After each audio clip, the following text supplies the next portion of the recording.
Welcome, please, Dr. William Burns and Phil Corso Jr.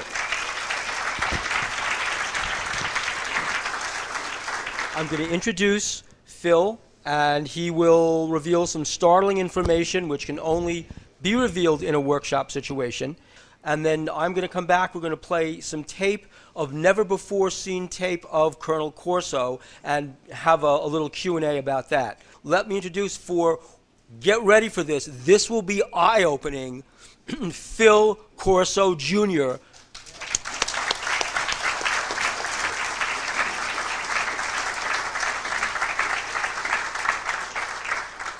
I feel a little bit rushed. We have to catch an airplane right after, so I won't have time to hang around. This is the artist's conception of the Roswell craft by McDonald. We met the young man out in Roswell in '97, and my father said this was probably exactly as it looked. McDonald went over the craft to make this artist's conception, and supposedly with two of the gentlemen that ex-Army or ex-Air Force that had the craft in their possession. It's very aerodynamic. It does have a 6-degree upsweep, and the craft flies through the atmosphere or medium of air, gas, or whatever, upside down. These are viewing ports on the bottom, infrared, night viewing devices, the same as their little lenses in their eyes. It flies through the medium of liquids right side up. Any person like myself of aerodynamic training looking at the model, which there is a model of the craft too, looking at it would understand exactly how that works. We call these winglets at the end. And as you can see, my father said that this was responsible. It is a flying wing. It is a blended surface, they call it. And this craft is responsible for our modern crafts, which is down here in the corner, which is a Rutan design. I build these airplanes here. My sons, my wife, and this is what we do. This is called a Velocity. It's made in Sebastian, Florida, right near us. And we have built about 14 of them in the last 10 years, amongst other airplanes, experimentals. This airplane, the Velocity, you can see has the winglet. And it began as a Norfolk flying wing. The Norfolk, my dad says, was given privily to this information to build his flying wing. The flying wing was unstable in a small form of about 30 feet. It was pitch unstable.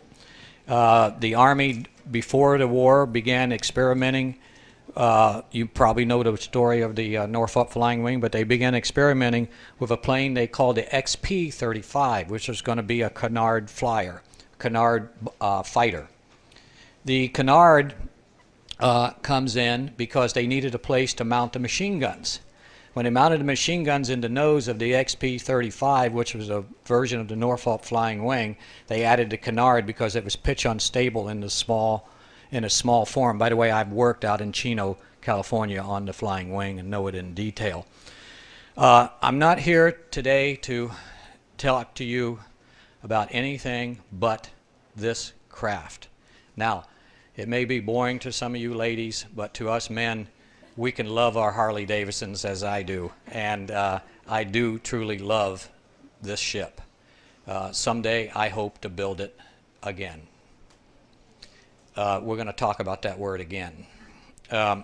This is from the best of my fathers and the scientists, von Braun on through, their recollection was that this craft was a time traveler.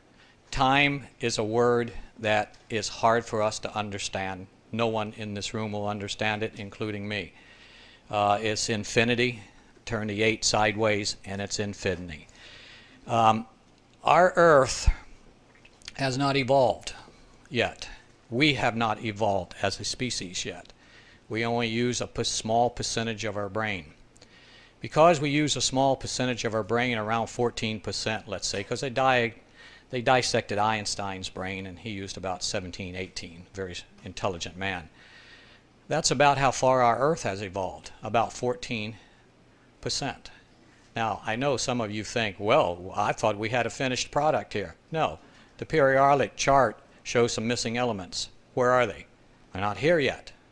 We can't find them. Are they here? No. Theoretical. Take a television set, and you know all the minds that created the television set. Make them present, and put this thing back, let's say, 1,000,000 years. Have the generators, have everything there is to make this television work, the transmission towers and such. Will it work back then? No. Why? First of all, the minds that created it are not there, unless they go back. Second of all, the Earth is even more immature than it is now, and it's not ready yet. Now, people coming here from other places, and they arrive here, are they going to stay here? No. They can't stay here. Their machinery or their craft is not meant to stay here. And that's why you never find one. Somebody shows you a piece of a ship, well, maybe. My dad had pieces of ships. Where are they now? Gone. That's all I can say, is gone. And that's what he said. Now, this ship, the principal, the little EBs inside with the headsets, and everyone says, how does it work? There's no engines, there's no nothing. How does this thing propel itself through the atmosphere? First of all, it's a time machine. It does not need to propel itself through the atmosphere, but this is aerodynamic. Why? Because when you project your mind and you do the remote viewing, which is the guidance system within this craft, and you project yourself, let's say, to the south pole of the moon, and this is your landing site, and the remote viewer is in there, the little EB with the headset on, and he remotes view his landing site on the moon. First of all, the speed is irrelevant because it's the speed of mind. Mind is over matter. And you have to be able to send a representation of yourself there if you want to be on the moon. You may mentally remote view it, but you want to do more than that. You want to bring back pieces. You want to do your scientific studies or so like that. So how do you get there? Okay, here's the way you get there. This craft is not unlike a watermelon seed. Imagine a wet watermelon seed, holding it in your hand and squeezing the back end of it. What's it going to do? Pop forward, right? Field density device. Remember that word. Field density device. The craft that come here, have you ever wondered when you see a UFO, my goodness, it's the right size. It's not 2 inches big, but yet and it's not 5 miles long. It fits our environment. It fits our density. The density of this Earth, the frequency of this Earth is known.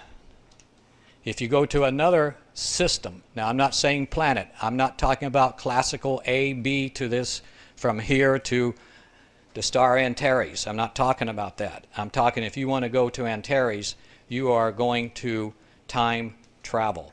The way you time travel is with density. This ship moves through the air with different density. This is a density device in the front of this ship. This ship here matches the density for the system it's going to move into or the place it's going to move into. This density here is less when it's moving through the atmosphere than the density back here.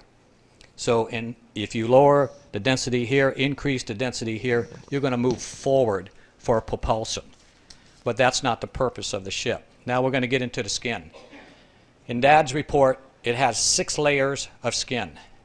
Now, I say skin. We call skin on an aircraft skin. We call it composites. The composites of matrix, which I work with every day, is 2 different types. We have a chemical blend, which we add an MEK to a resin, and it forms a chemical bond, which we call resin. Very much the same stuff that you see in the top where pennies are under tables.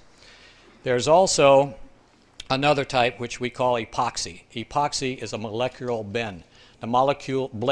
The molecules actually incorporate and lock into themselves as they're hardening or as they're curing. Many different ways to cure it. We use machineries like autoclave, we use vacuum bagging, we have a proper ratio of composite material, epoxy, to the cloth. There's different types of cloth, as you've heard of carbon, you've heard of E-glass, there's S-glass, there's different weaves, there's triax, there's biax. So it's a science that was laid out by a very good friend of mine, Burt Rutan. Burt Rutan is the modern inventor of these planes. here as you see the Canard airplanes. He has 318 designs. He has the only database in the world for this type of composite material. Now, composite material. My dad used to make jokes when he would see me build these airplanes, and he'd come in and there's a wheel well up under here that the landing gear folds into. He says, that's where the anti-gravity device goes. And I said, Dad, what do you mean anti-gravity device? He says, oh, the B-2 bomber, they won't let you near the wings on the B-2 bomber because we developed anti-gravity devices for all of the leading edge of the wing. I happened to meet, by accident, the ex-project officer, Colonel Carwell, walked into the hangar one day with Kennedy Jr.'s, he was his financial assistant, and they hired Carwell, that had just retired from the Air Force, as their private pilot to teach them flying. He flew me out to see to meet Burt Rutan. This was a CIA agent, which I suspected at the time. As we flew out to meet Burt Rutan, he says to me, don't give these notes to Burt Rutan, your father's notes, he's going to want them. So when we went into the building, Burt Rutan actually almost went berserk. I mean, he was motioning to me, he'd get up to go to the men's room and he'd motion to me, and I figured, what is he after? He finally gets me out in the hallway, slams the door, locks Marty in there, runs around the building, gets in another room, says, come here, Phil, pull right up in his face. He says, you know, Marty's a CIA agent. I said, yeah, I know that. He said, what the hell are you bringing him out here for? Anyway, that's another story. Let's get back to the craft. The craft is laced, first of all, it's living. The biology between composites, which is oil, and the living oil is only a couple molecule changes. So if we wanted to build a clone ship, it was possible years back. Is it being done? Absolutely. My father directed every bit of this technology into the direction that it should go. Now, you want to know why we send rockets to the moon and such? It's a rouge. It's for you people. It gives you something to think about, something to do, something to work on. Does the military need these rocket vehicles? Absolutely not. Von Braun and them went in another direction at that time. The rouge continued because the military still needed rockets for their war efforts. They're doing it again to you. Don't fall for it. Yeah, don't fall for it. It's not needed. This is what's needed in civilian life. And if you support me, I'll build it for you. Again. Now, if this ship is not built soon, within the next 30 years, and it's not sent back again, all is lost. We live in an altered timeline now because of the technology. Remember that, altered timeline. The other timelines are not pleasant. They're negative. Russia won. Nazi Germany won. You wouldn't like it. So let's get this done. Now, you say, again, here we go. This is the part that's hard to understand. We think inside the box. Our society has told us to think within the box. You get up in the morning, you go to your job, you do what you have to, because most of us are slaves unless we're wealthy. We can't afford to think out of the box. The only way we can is to become wealthy and remove yourself from the box. Saw a wonderful thing on television the other day. Little boy was sitting there watching his dad throw popcorn up in the air, catching it in his mouth. The little 3-year-old watches his dad, picks up some, throws it up in the air, realizes he can't catch it in his mouth, runs over on the floor, bends over, and picks it up with his mouth. Well, let me tell you something. He's going to be president someday. He was thinking outside of the box, and he did exactly what his dad did. It suspended for a moment on the floor before it went in his mouth. Brilliant. Let's get to the craft. The craft, its skin, is living biology. It is laced with a substance called yttrium. Yttrium is a rare earth metal that was used in television sets in the old days. Since then, it has become strategic. It's going to be difficult to find. What yttrium does, they did some early experiment, Dad said, with aircraft. They took the aircraft and they laced some of the skin with yttrium. They applied current to it, current. Now, there's a frequency to this Earth. This Earth, I won't give you the frequency, but I'm going to tell you it's a low frequency, and it's within the 7 megahertz band.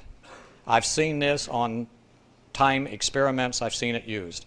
The easiest way to explain it is when an armature winds up on an electric motor, it reaches a certain point, just like the wheel going backwards, and the armature will actually disappear when it hits the 7 point so megahertz.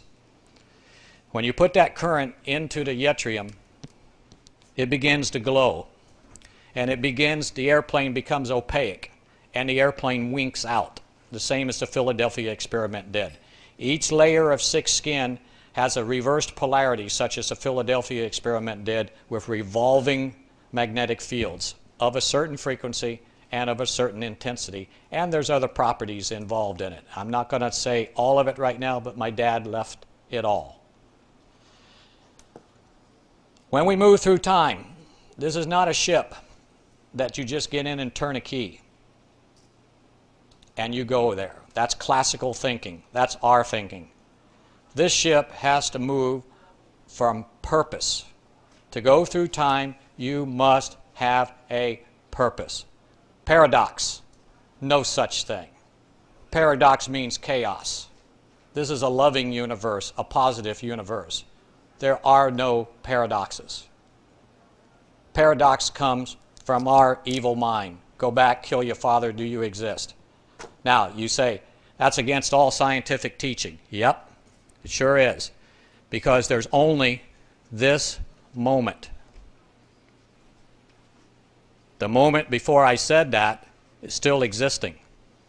The beginning of this solar system is still existing as the Hubble looks back. You will hear that from our science. So, you say to yourself, how can we understand time? Why can't we be visited? Why can't we have these crafts? Because you're going to have to unlearn some of the classical Newton theories that have been presented to you by our society. This is part of the cover-up. What you think is part of the cover-up. It's not just that the government's going to say, oh, here's the ships we've been building for years and such like that. They don't understand them that much themselves. When you see that UFO, which is a government ship, you're seeing it in a wide spectrum of time, all at one time. Hard to understand. Think outside the box. It's hard to think outside of the box when you have to get up and go to work in the morning and fall within the boundaries of our society. Now, you want to know why religious people were sitting at the table with me when we talked about time? Because of just that. When you move to another time parallel, or another place, let's just call it a place. There's lots of places. There's places that we conceive of heaven. There's places we conceive of hell, unfortunately. But mind is over matter. And because mind is over matter, the mind is the key to controlling that ship and where it goes, and the density of where it arrives. If it arrives in a solar system to where the density is different than here, then it must match itself to that density and to that particular size. And remember, the occupants of the ship don't know they're changing size because this is relativity theory. This depends on where the observer is. These are things that the military are still trying to comprehend and still trying to work on. I ask all of you, as innovators, think outside the box. Try to get rid of some of your learned doctrine that has been indoctrinated into you. It's the wrong branch of the tree. Back up. Come back down. Let's go to the trunk. Let's go back up and try another branch for a while. Is this supposed to be up there? Now, since this is so hard to understand, and since I can't give it to you all in a nutshell, ask some questions. Ask some questions about time, and then I can maybe it will evolve out into a better understanding. Yes, ma'am. There are some people in northeastern Washington that have had a lot of contact and sighting experiences. They've taken a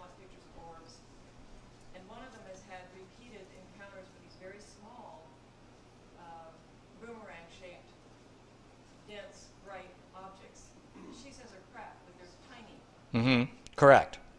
I had some photographs. I've told some of you about the photographs I took as a boy.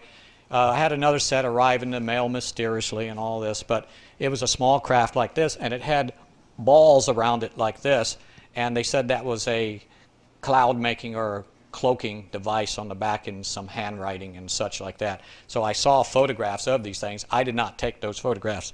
The second batch, I don't know where they came from. So yes, it's possible. And remember, density has to be matched. The density of our star is a different density than the iron core in our Earth. When you move to another system, it's a different size, it's a different density, and it's a different involvement. Our sun is a yellow sun. It's a middle-aged sun. We are middle-aged suns. And we cause, or we directly, this is Edward Casey, not me, not my father, but we directly affect our planet by the way we think. Our planet is going wrong.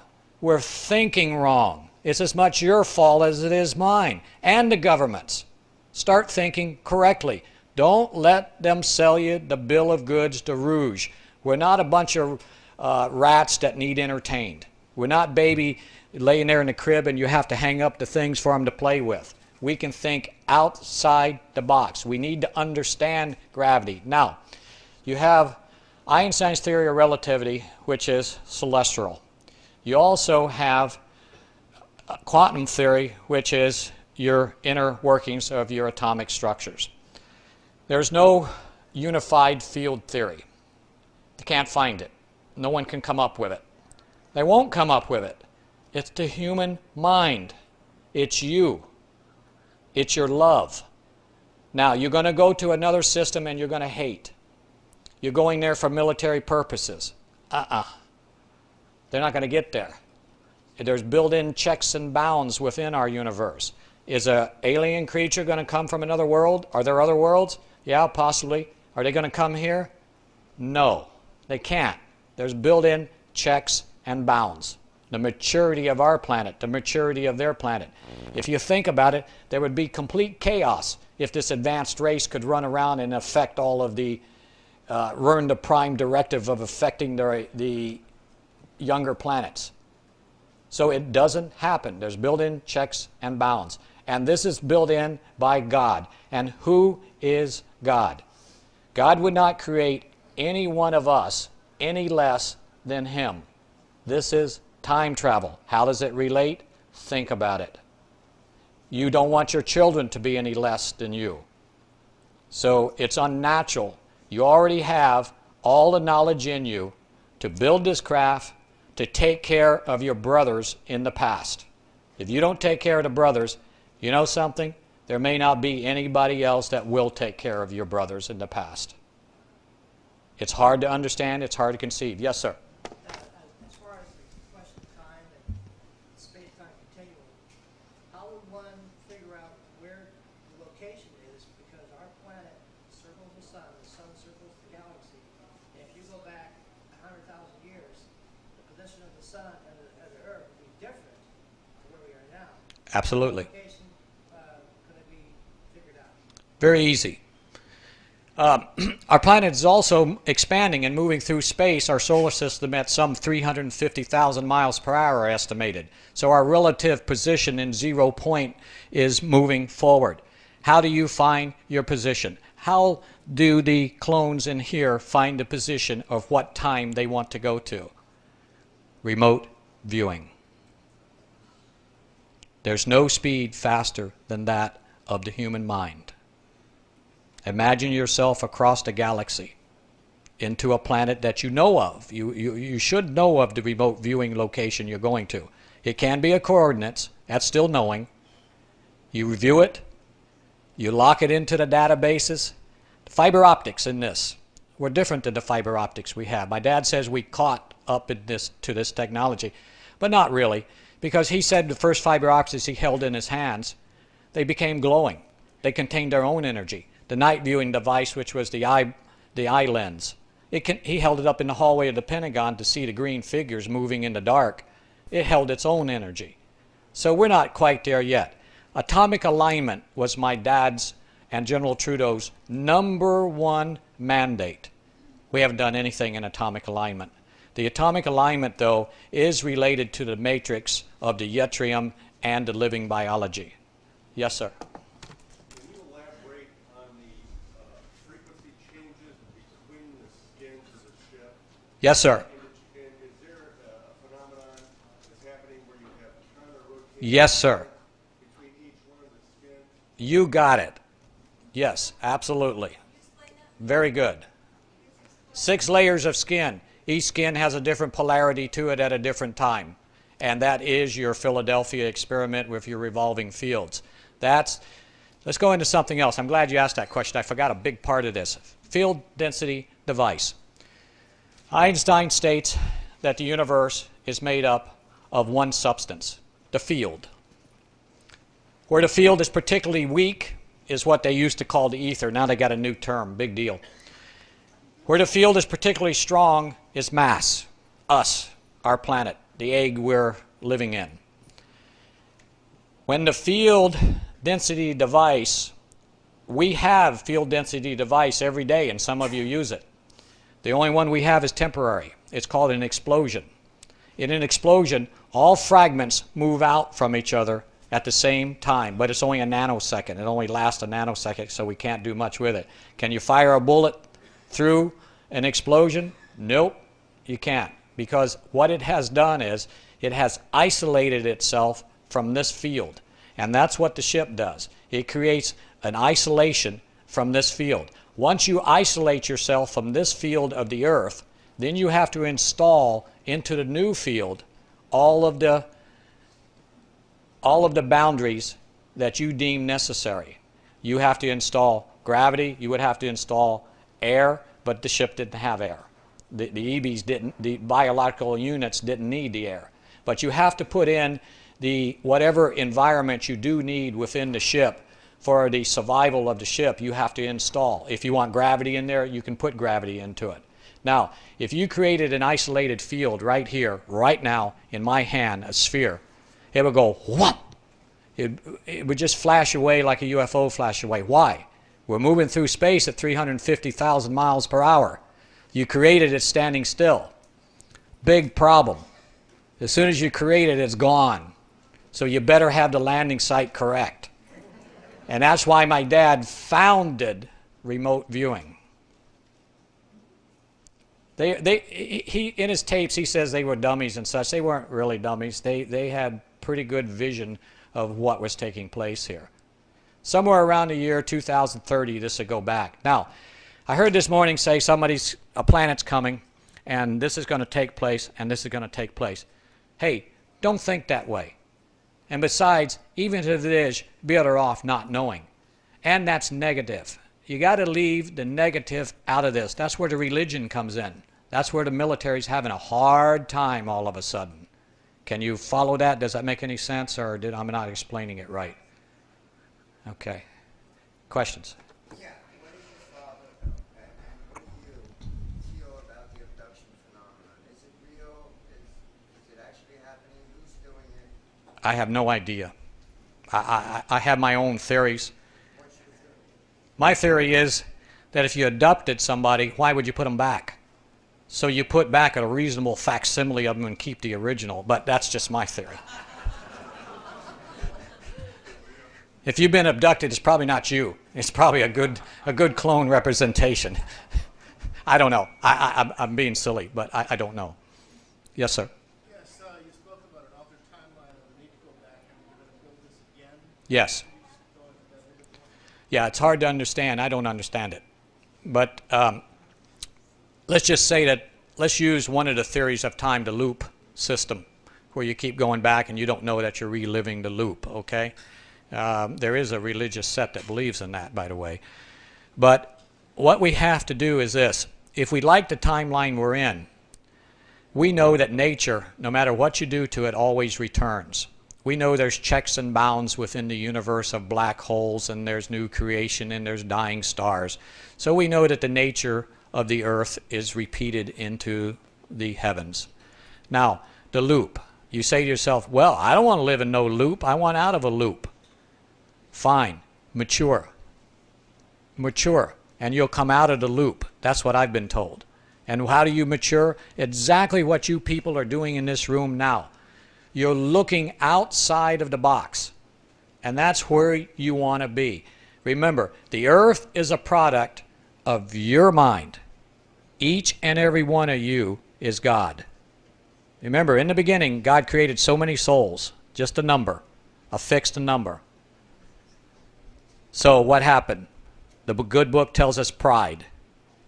Here comes Lucifer. I'm as good as you, God. All right, I'm going to create something here and teach you a lesson, my child.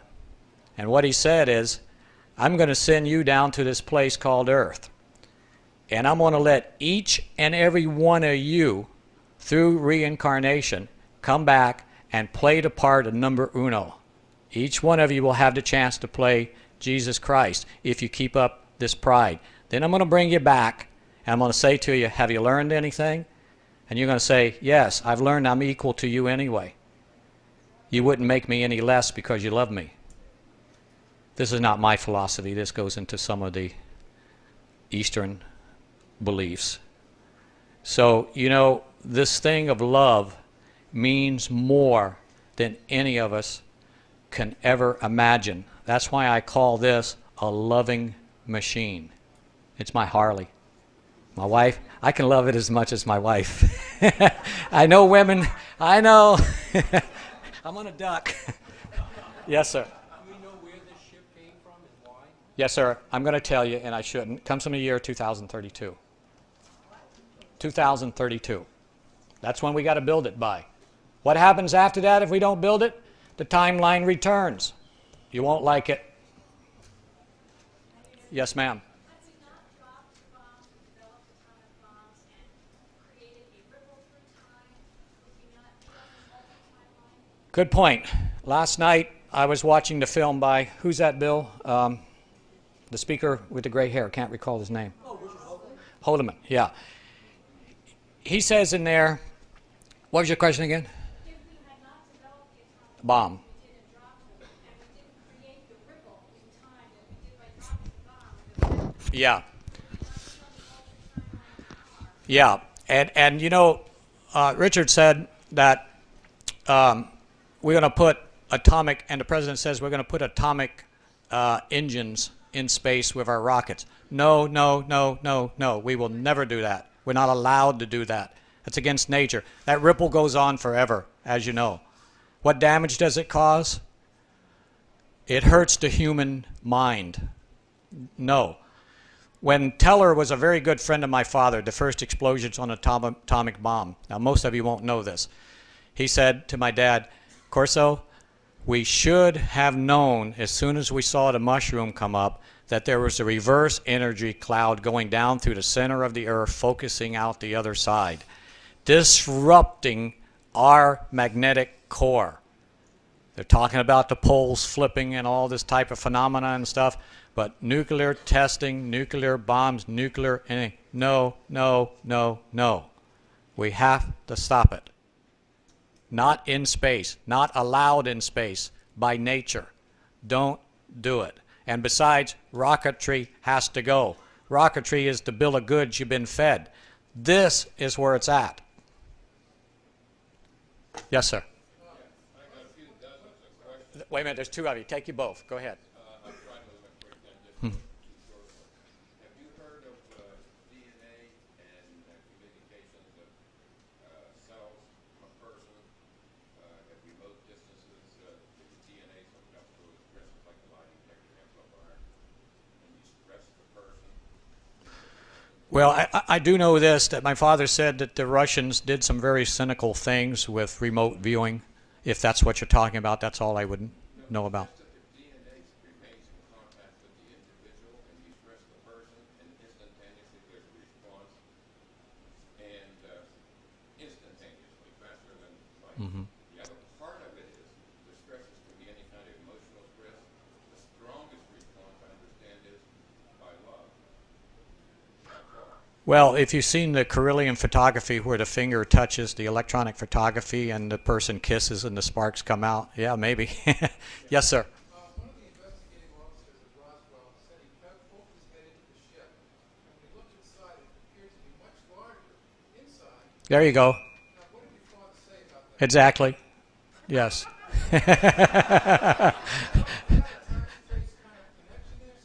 Yeah. Let me go on to the door here. The door on this craft looks very unaerodynamic.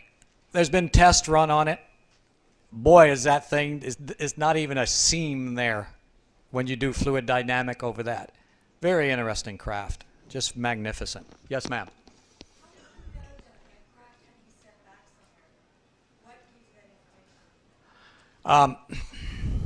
You know something? Yes. How do I know the craft needs to be sent back again? That's a good question. I just know it. My father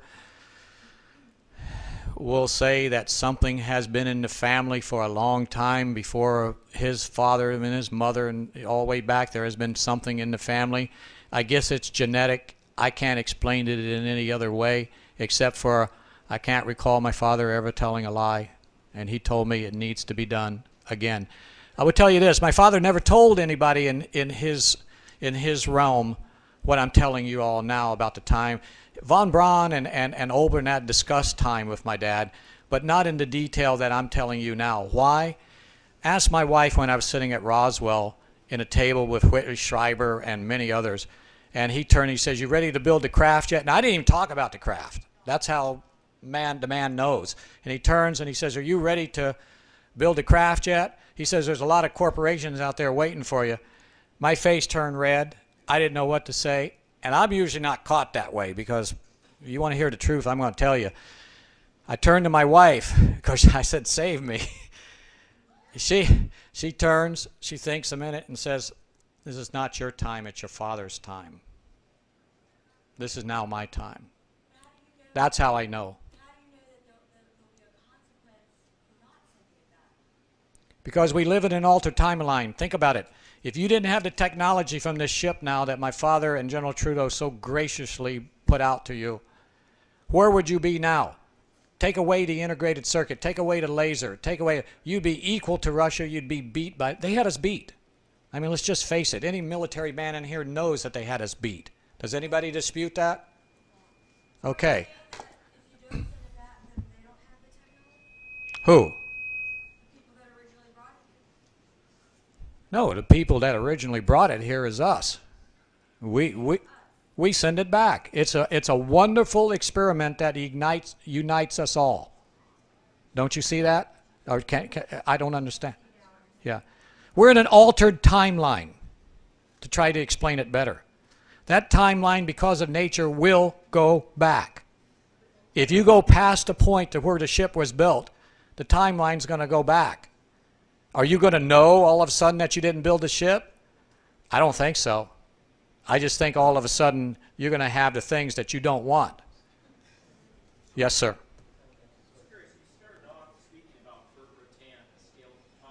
Yes. This graph looks very similar to the current Spaceship One, the X-Prize. My father left Bert a big list of information. I had to hide it in the attic for 3 years because of our government's stupidity. I still haven't delivered it to him. So if McDonald made this sketch, and my dad let it well be known in Roswell. I think we're getting feedback here. My dad let it well known in Roswell, that this was the closest rendition of what he saw and what he had to report. So remember, my dad had 9 clearances above top secret. He literally was privy to everything during the administrations that he was in. Everything. I know this is maybe that you're not getting the point here. All of a sudden, you walk forward here, stand at this podium, you're in my father's shoes, you know everything. You're the guy that invented the cover-up. He went to Eisenhower. Eisenhower said, "What do we do with these things?" While he was president. "What do we do, Phil? Penetrate our airspace," Dad says. Do nothing. We're good old soldiers. We're not politicians. So the cover-up starts. But how does it start? CIA jumps on it. FBI jumps on it. Something for them to do. Wasn't meant to be that way. My dad says the government is so inefficient that it covers itself up. I don't know what to do with you. It's feeding back here, I think. Yes, ma'am. Wait a minute. Just a sec. I greatly appreciate your references to this being a loving universe. I'm very, very glad that you said this. And this gentleman who spoke just before, right behind me, mentioned the word love. There are groups that feel that, yes, you can change your DNA with love and effort and the right kind of action and feeling and so on. Yes, ma'am. There are various ones. Of course, I'd love to have your comment on that. And then there's one other quick question. Okay, that comment is, yes, there is faith healing, and yes, it works. And I'm talking about the DNA itself. you're changing DNA itself, yes. Yeah. We're changing, we're responsible for our own evolution. If we want to look like a little gray creature, which I don't think is too desirable, we probably could look like that. But I think maybe we'll look like we'll all be, tall, upright, and handsome. I think that's the way we want to go. My other question is, what is your opinion about the groups of people that are known to have disappeared off the planet and no one has seen them? Sometimes it's a village, and sometimes it's a couple who goes for a walk in the woods, and that is it. Ma'am, you know something? Don't even dwell on it. That's negative. Forget it. I feel If it doesn't happen to you, consider yourself blessed. I'd just like to say, Yes, sir. Excuse me, ma'am. I had a question about the craft laying back.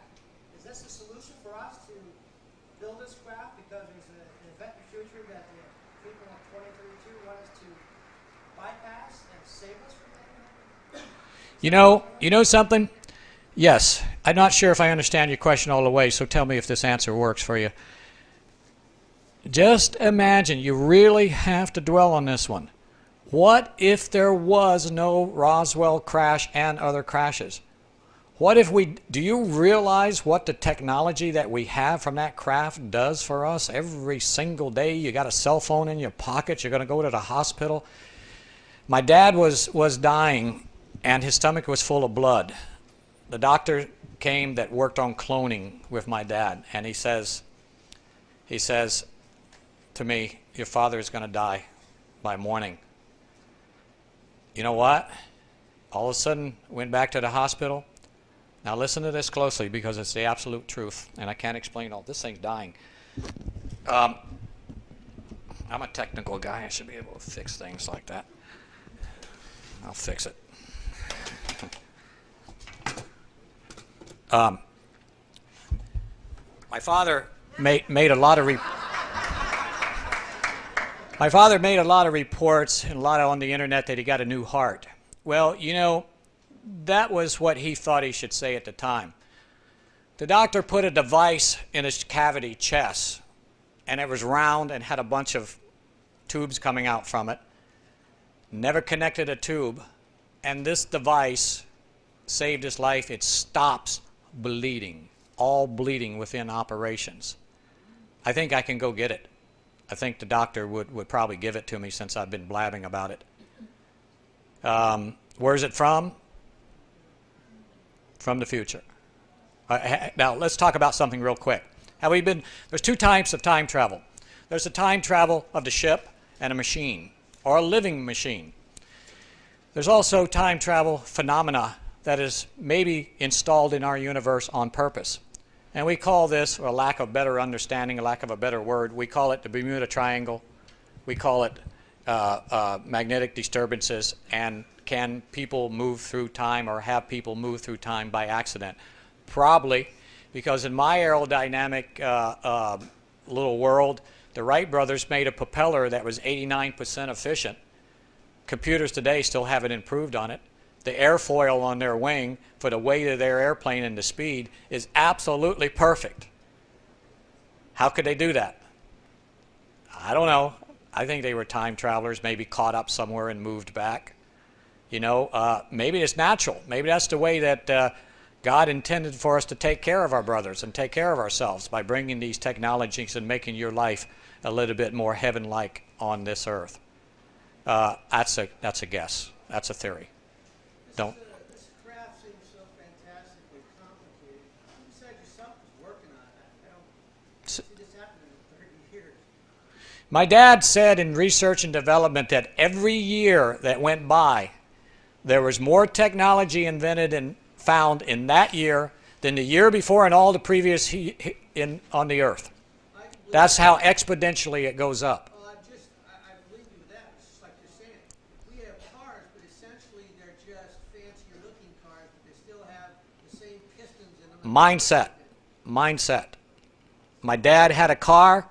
Now I'm going to give you something real important here if there's any scientists out here. Had a car he took to John Glenn. The car the laboratories built, and it ran 1 year on 4 flashlight batteries. What did it do? Fluid amplification. Now we all know, you scientists, that's impossible. You cannot amplify fluid. It's too dense.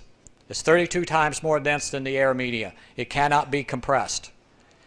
The other half of the IC, here's the important thing, the other half of the integrated circuit is nanomechanics. And that's the half that was burnt off of the original wafer chip. And they found it in later crashes. That's what could run our cars today. Dr. Stephen Greer came to the house. At that time, I was not very cooperative. I had my reasons. If he comes back, I'll lay it on him. I'll give it to him. Yes, sir. Okay, so let's say you build this ship before 2032, send it back. What year do you send it back to? And when it runs its course to the year that you sent it back, isn't the timeline once again running out? And do we know that we've sent it back again? Yeah, you have to keep repeating this process, and what year are you sending it back to? Well, we're sending it back to the exact day it landed. You know, when was that? July 4th, 1947? Yeah, so that's the time it's going back to again. But then into the future, doesn't its timeline run out again? Well, you know something? I don't know, but maybe. But I hope you're still alive at that time. I probably won't be. I'm 60. You know, what difference does it make? As long as you're living well now. We can live better, though. Will that timeline change? I think so. I think pretty soon we'll get it right. Why? Because we're going to do it a little bit different each time. 5 years ago when I tried to do this, I wasn't able to do it. Maybe in the next loop, you've seen the Star Trek, you've seen all of the science fiction. Maybe in the next time loop, I can do this 5 years ago when I was supposed to. Then it would be different when we approach today. If I had done this 5 years ago, I think that this would be a different world right now. Let's try. All we can do is try. That's all we are. We're just beings that try. Thank God. We never give up. Yes, sir. You said your father started remote viewing. Bill. Which kind? The astro or the aquatic kind or the advanced? Bill's going to cover that. He's far more in-depth on remote viewing than I am. As an add-on to that, the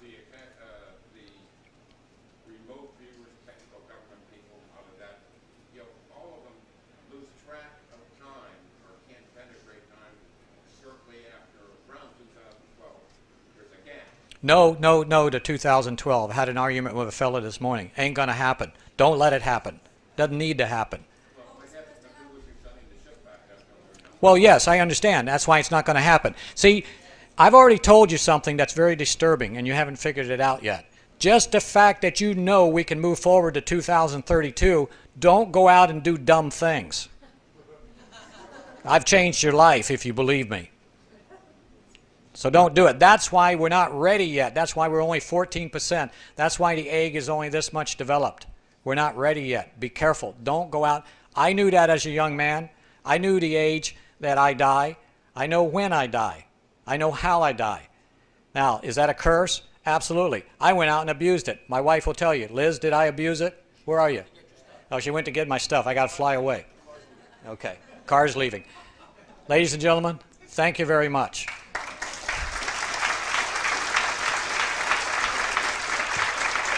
Go get your car.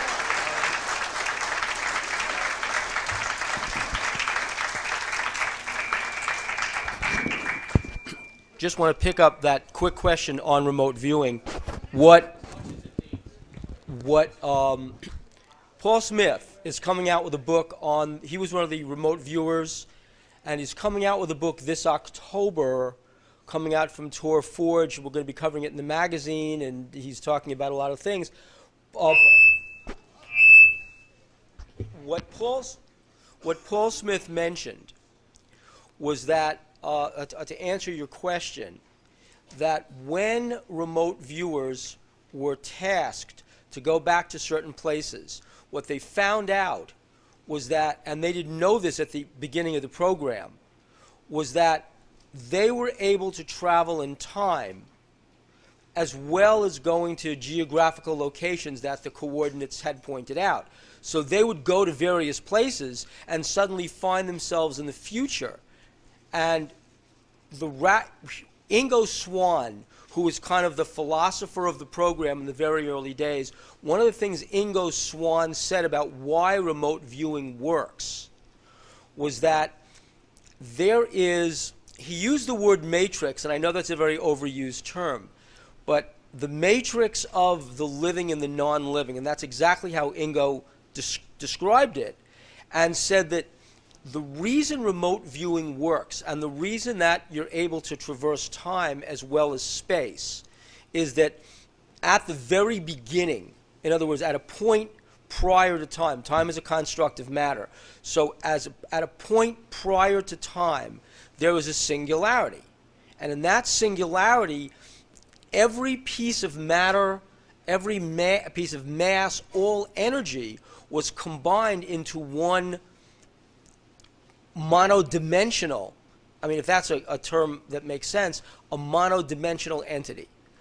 When the Big Bang happened and matter began to expand, mass began to expand, the relationships among the various aspects of this matter still existed as they exist today, which is how quantum physicists explain non-locality, which is why one quantum of energy affects something else theoretically on the other side of the universe, because it's all one universe and it all began from that one moment. Therefore, all the dimensions of time, all the dimensions of reality, all the universes were one, and they still exist that way. Hence, there is a future which exists simultaneously with ours. Yes? Some of these are just new concepts for me, so just trying to get clear on the timing. Would another way of saying this be that there really is no time, that there are infinite places? That's one way of saying it, or that every time there is a jog, because this is not really the perfect setup, that were you to go back in time and interact with time, you'd essentially create a new timeline. Okay? At the MUFON conference in Rochester a few years ago, I kept on getting the strange facts from someone and these strange phone calls over and over and over again. So I picked up the phone and I spoke to the guy. And he said to me he was being chased by creatures from the future. And I said, well, what do you mean? He said there were people chasing him who seemed to know where he would be. So if he's in New York City and he gets on the E train and he decides as it's going through, he's going to change the Times Square, or he's going to change it to another train, and he winds up on the F train, or he winds up on the double or another train, that person who he believed was chasing him was at that stop, smiling at him when he got off.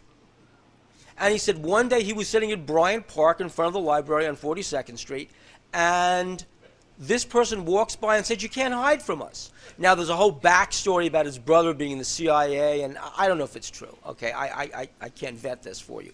But the fact is, that's the theory he gave. So we're at the airport. Now, with the airport, with the head of the Orange County MUFON chapter. Okay? And if I stop having a senior moment and remember his name, I'll tell you his name. But I'm sitting at the airport with him, and I'm telling him that this person who was hounding me on the fax and on the phone kept on referring to this IBM computer, the quantum computer, as a reality. And I said, can you imagine that, a computer that actually interacts in time? Well, this person was a physicist, is a physicist at IBM. And it's Jan, but I don't know Jan's last name, Ron. Anyway, so he says to me, what? How did he know about that? And I said, what do you mean? He says, yeah, IBM has a computer that they're experimenting with that's called the quantum computer. That's the holy grail of computers. It exists now, and that can send messages back in time. And then this person sitting that was on the plane with us turns around, this is in the airport, we're changing planes, and says, how do you know about that? He says, the NSA, when I had my internship with the NSA back in the 1980s, they were working on that. So, I mean, it was kind of like this odd vortex in which everything came together. But I don't know if that answers your question. Yes? Yeah, I've been to Corso yesterday and today, and it just seems that I listen to him, and I just like, it confuses me. There seems to be a whole body of evidence that is completely discounted by Corso. As if By whom? by his father and him. It just doesn't exist. We don't have the answer. Is it very possible that they don't have the answer because they've been fooled? I don't know. I know this, okay? Here's what I know. That what supported the Corso story, in my mind, was a huge body of notes, a lot of which made no sense on one level because I simply didn't understand them. But it was vetted by a number of people who said, yes, it made sense. And I told a story yesterday about one of the people who had vetted Corso telling me the story of an event that took place ostensibly at Area 51, although it could have been some other place, about this flight simulator that a pilot was invited to walk into, a test pilot. And he walked into the flight simulator. It was kind of like a telephone booth flight simulator. He stood up. And then without his realizing it, he was on the other side of the hangar in an identical flight simulator. And he said, I quit, okay? I'm out of here. I'm not going to do this. Now, he didn't know how the flight simulator worked. And the person who was telling me the story didn't know how the flight simulator worked. But what he said was, and this took place ostensibly in the 1990s, that we have material from crashes, from craft, that we absolutely don't know how to use, that it mystifies us. One of the things that the head of Skunk Works, again, his name escapes, Ben Rich, said, the man's name is Jan Harzan, who's the head of Orange County MUFON. Ben Rich said to Jan Harzan, in a room with a bunch of other people, small group, Ben Rich said, shh, gathered them around, it's a true story, and said, we have the technology to send E.T. home. This is Ben Rich, the head of Skunk Works. And the shocking thing was, people said, well, how? And he said, it means there is an ET, that we have the technology, we know where ET is from, and we can send him home. I know it's not your question. My question is, and I'm trying to be very specific. Right, One of the things that Corso seems to do is to say you have to think this way. right. And one of the things that the whole UFO phenomenon says is question your question. In other words, say, I'm not going to be taken out of this box and be put in this box. Right. There are a lot of stuff out there that Colonel Corso, if I believe everything he said, forces me to think in only one direction. And what's that direction? That direction is that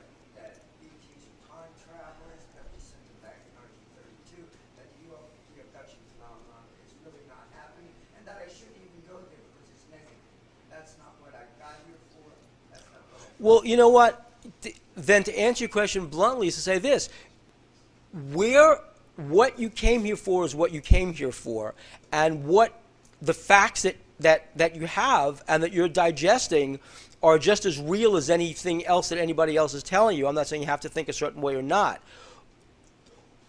That there is time travel. I pretty much believe and almost can tell you as a matter of fact that not only does it exist, that our government has been experimenting with it.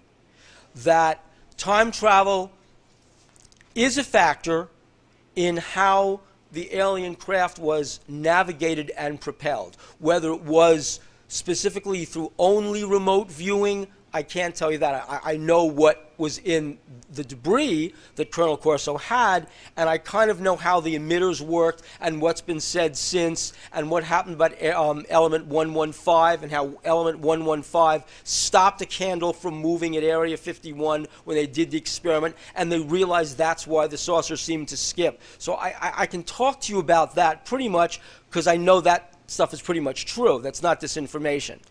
The about abductions, you can listen to a variety of people who have absolutely different stories to tell about abductions. John Mack says one thing. David Jacobs says something else. Other people have a completely different view of abductions as somehow something almost holy. The Raelians, Claude Varilion believes that because we were cloned as a species, we were kind of assembled from biological stuff, that hence the aliens, and we are them.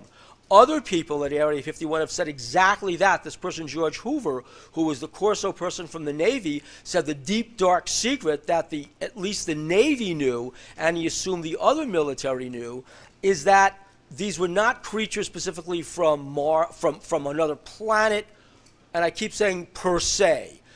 They might have had a base there, they might have resided there, but they were essentially us from the future, and that the timeline has been completely corrupted. It's almost as though we went back to the old way, or you went back and said Lincoln should never have been assassinated. And somehow, when John Wilkes Booth got to the unguarded booth at the Ford Theater, you stood in his way, didn't kill him, didn't take the gun away, but somehow blocked him and diverted him, and maybe he killed somebody else. Your presence there changed the timeline. Ostensibly, whether it was Roswell, whether it was Corona years later, whether it was Kingman, Arizona in 1953, changed the timeline. And if you ask me what I believe personally, to answer your question, is that just as there is a multiplicity of timelines, there's a multiplicity of explanations. I really, honestly don't believe any one person has the right answer, because you know why? I don't believe there's a right answer. I mean, The particle physicists of the moment, and I've read a few of them, I'm no expert, but they seem to believe, and I think most everyone that has read anything about particle physics knows this, they believe that the minute you have observed something, it changes. the Heisenberg uncertainty theory. And that fits in with everything Mr. Corso has said. To me, it is very, very logical, because we change everything through consciousness. What we think about it, how we conceive of it. I mean, this is so basic. I mean, when we look at an oil painting, there are... Can you hear this? I mean, Yeah. okay, could you really bellow? Well, I am Bill. Okay. Stand up, go ahead. I was just talking about the reading I've done about particle physics, because they are all pretty much in agreement that when you observe something, you immediately change it. The particles themselves change. Now that is basic atomic structure that we're talking about. We're not talking about something that is a fairy tale or a myth. They've proven this physically many times, apparently.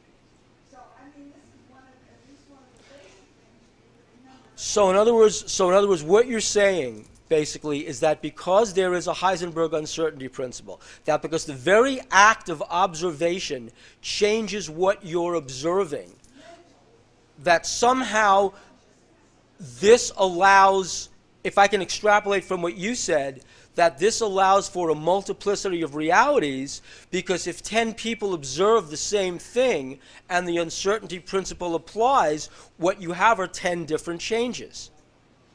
I think there's one caveat here, and I think it's very important, if I may. The way we think about this planet is a living organism.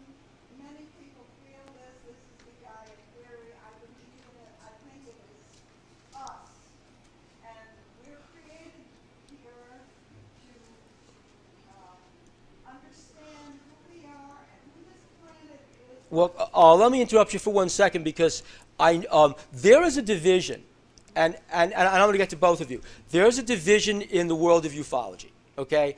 The division is this. There are those who say that the theory of Gaia and New Age have no place in ufology. And there are those who say it has every place in ufology.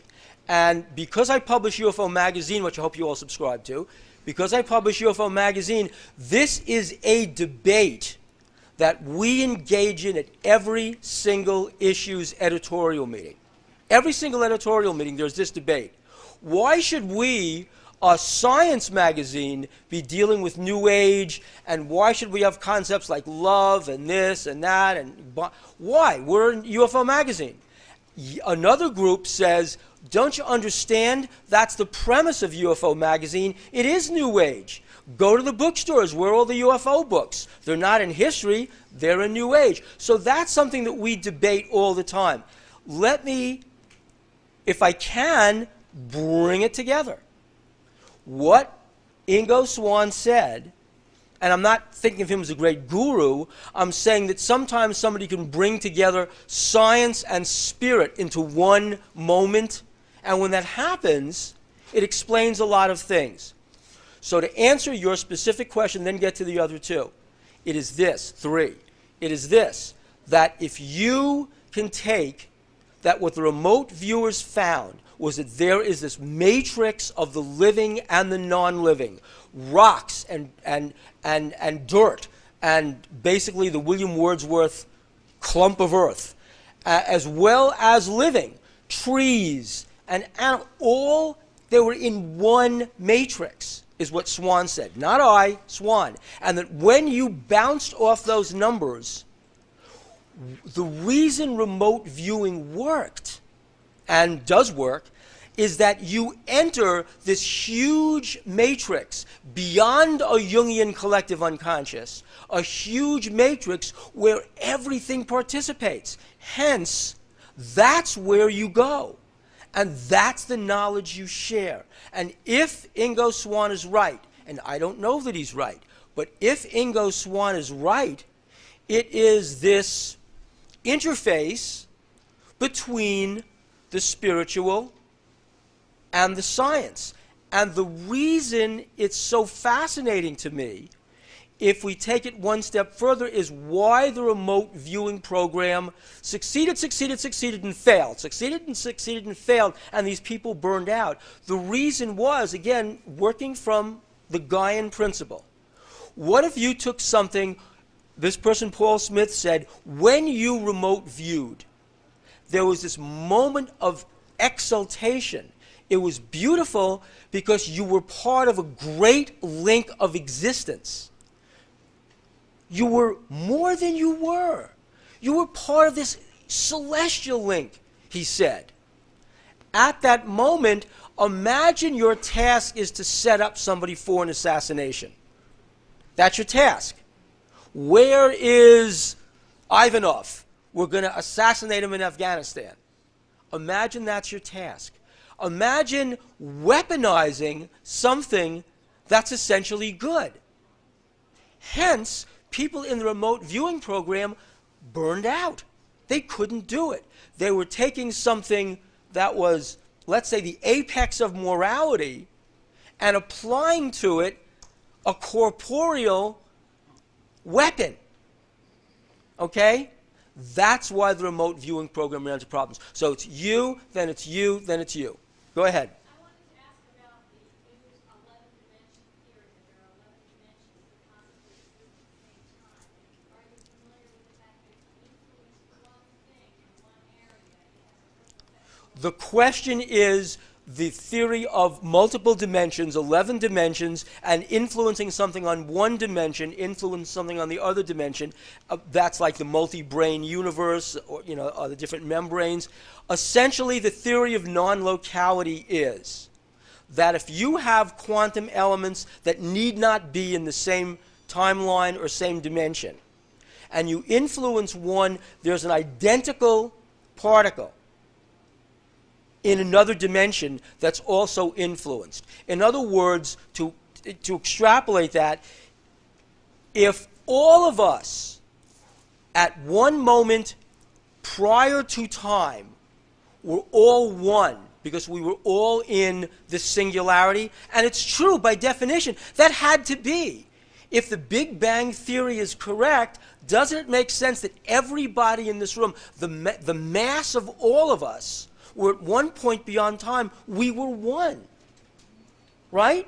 And the Big Bang happened, and we expanded. But what if we expanded into multiple universes?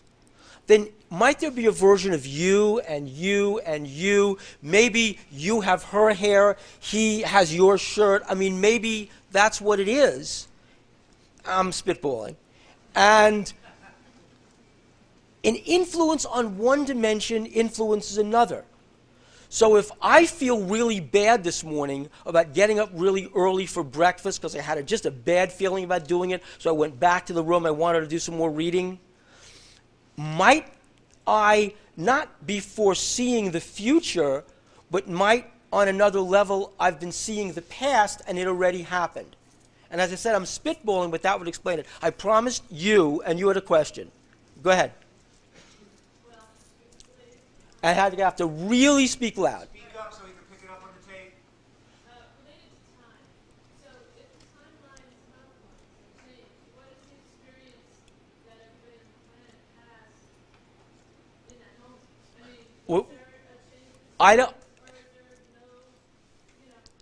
no, In this wonderful book by, I think it's Tom Gillick, I think, when he talks about the butterfly wings, and he's talking about if there's a wave effect and a ripple effect. Maybe the ripple effect is so tiny and so minute. The question is, if there is a ripple on the timeline, does that wash across all multiverses, all times? Do we all feel it? I want to say yes, but I don't know how to measure it, and I don't know how to tell you how you can tell that it's happening, but I can tell you this, that there are those who claim to be so sensitive that that ripple effect does have an effect. And hence, maybe there are seers. Maybe there are people who can who can see things on such a quantum level, if that makes any sense, and that they can experience that. Then I promised you. I'm trying to understand this timeline and the ship concept. When Mr. Corso just left the room, somebody said, well, what could you build it for? And he said, a couple of $1 million. So is what he's saying that, for starters, he could build a ship in a couple of years for so many $1 million, send it back to the day that Roswell happened, and then what would that do? How would our lives be different now? I don't quite understand what he's saying. On the George Norrie show, I'm going to answer it in a roundabout way. The question is, give an aircraft builder a few $1 million, and he builds this time ship, and the time ship goes back, and he says, why? I mean, what's it going to do? So it goes back. Big deal. Okay? I mean, hey, JetBlue goes back too, right? So why? The answer is this, if I think this is what you're asking. How would that affect us? How would that affect us now? On the George Norrie show, Mike Sala has talked about this person called Dan Burrish. There are a lot of people here who have known about it. My friends know about it. But this is what Michael Salas talked about. When I was developing material by this person, George Hoover of the Navy, who was an ONI, who was their guy on time travel, their guy on what they believed happened in the Philadelphia experiment. Real guy. He was Walt Disney's advisor on the Man in Space series back in the 1950s. What he said to me when he gave me notes, and I mean, we were doing book together when he died, he said that the secret, it's not the UFOs. Everybody knew about the UFOs and the ETs. That's why I was saying yesterday, when you talk about disclosure, the anomaly of that is that there really isn't any disclosure because you're disclosing something you already know about. So when Steve stands up and talks about this collective denial of the government, it's the purpose of the government to aggregate power in itself, not to disseminate power to the people. And that's how it was in 1791 at the Constitutional Convention, but that's also how it is now. So when the Republic becomes a national security state, you want to aggregate more power and disseminate less power. Hence, if there is something that everybody has, like free energy, remote viewing, time travel, of course you don't want to let that get out, because the people who support the government want that for itself, right? So that's what George Hoover said, was that everybody who was involved in those experiments knew about UFOs. The Army, the Navy, everybody, okay? That's not what they were worried about. Because you could see the UFOs. I mean, they're over Washington. It's 1952. Where's the cover-up? It's on TV, right? Colonel Blanchard tells Walter Haut to release the story to the newspaper. Where's the cover-up? Stan Friedman is right. Stan said there never was a cover-up. Afterward, they tried to change it, but not at first. He's dead right. The point is, it's like disclosing that chair. It's here. Nobody will admit the chair is there, hence the denial. So the government was saying, we all know UFOs. What was the big secret?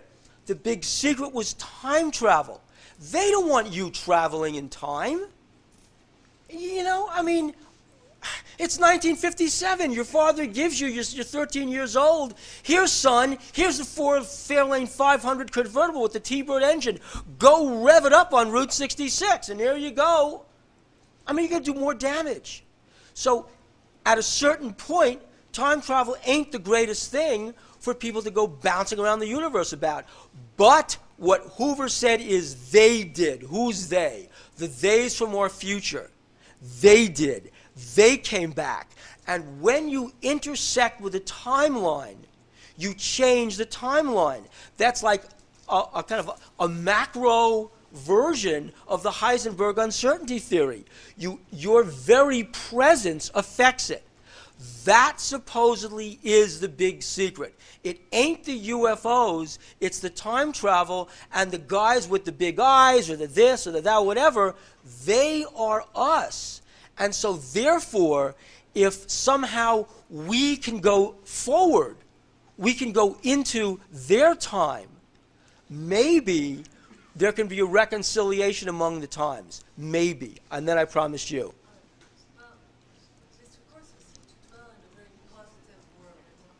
But to me, Okay, as you speak, I'm going to translate.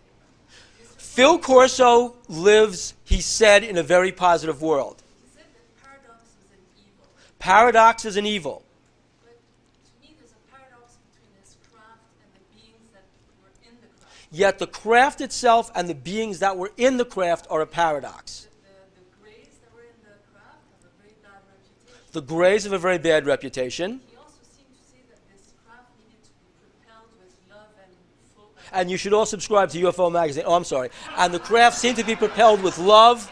But I mean, I haven't been convinced at all that the greys were full of love. Okay. And you're not convinced that the Greys are full of love. Okay. And you're not either. Okay. And neither is a lot of people. Which is why, okay. Now, So there's a paradox for me. okay. I think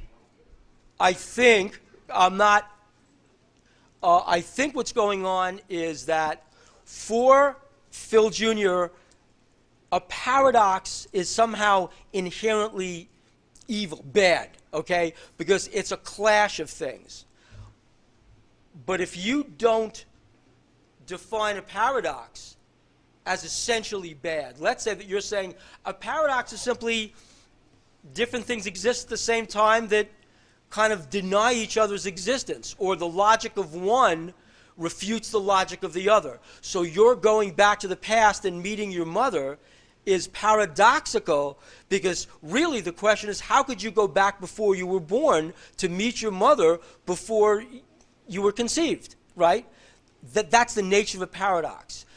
If that's not evil, if you call it something else, then yeah, paradoxes can exist, okay? So that the fact that a ship from the future can enter our own time and interact with us is paradoxical in as much as it theoretically doesn't exist yet on the timeline that we are on.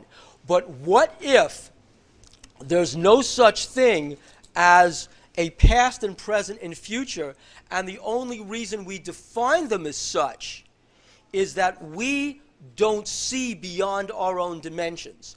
There was a book called Flatland, a very famous science fiction book, in which a spheroid, a three-dimensional, or a cube, a three-dimensional object, intersects with a two-dimensional universe. And all the entities in the two-dimensional universe can't conceive of the object beyond the two dimensions that it sees. Similarly, you cannot conceive, because you live on this timeline, on this plane, in this universe, of something from another universe coming in, whereas if you were beyond this plane on another plane, you can conceive of past and present and future. Since Phil is talking about religion, one of my great paradoxes is this, and maybe this will answer your question. When God says to Moses,